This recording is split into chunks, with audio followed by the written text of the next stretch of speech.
নমস্কার। আজকের আলোচনার বিষয় হচ্ছে প্রসূতি অবস্থায় টাইমের আগে যদি জল ভেঙে যায় তাহলে কি করণীয়।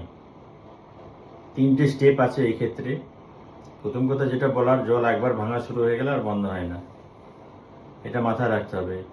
আপনি কোনোভাবেই আর জল ভাঙা বন্ধ করতে পারবেন না। খুব ক্বচিৎ কারণে কদাচিৎ হয়তো জল ভাঙা নিজে থেকে বন্ধ হতে পারে, তাছাড়া জল ভাঙা কোনোভাবেই বন্ধ হয় না, কোনো ওষুধেই বন্ধ হবে না, ডাক্তারবাবু কিছু করতে পারবেন না। তাহলে এখানে করণীয় কি আছে? 3টে স্টেপে করণীয় আছে। যদি আপনার প্রেগনেন্সি পিরিয়ড 37 সপ্তাহের উপর থাকে তাহলে 24 ঘন্টা অবধি দেখতে হবে নর্মাল ডেলিভারি হয় কিনা। যদি 24 ঘন্টার পর নর্মাল ডেলিভারি না হয় তাহলে সিজারিয়ান সেকশন করে তুলে নিতে হবে।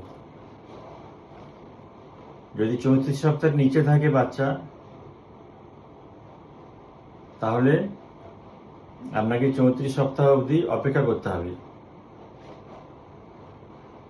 34 সপ্তাহ যদি পার হয়ে যায়, তখন যদি নর্মাল না হয় তখন সিজার করতে হবে। আর যদি 34 সপ্তাহ আর 37 সপ্তাহের মধ্যে থাকে জল ভাঙে, তাহলে 48 ঘন্টা অবধি আপনাকে দেখতে হবে যে নর্মাল ডেলিভারি হচ্ছে কিনা।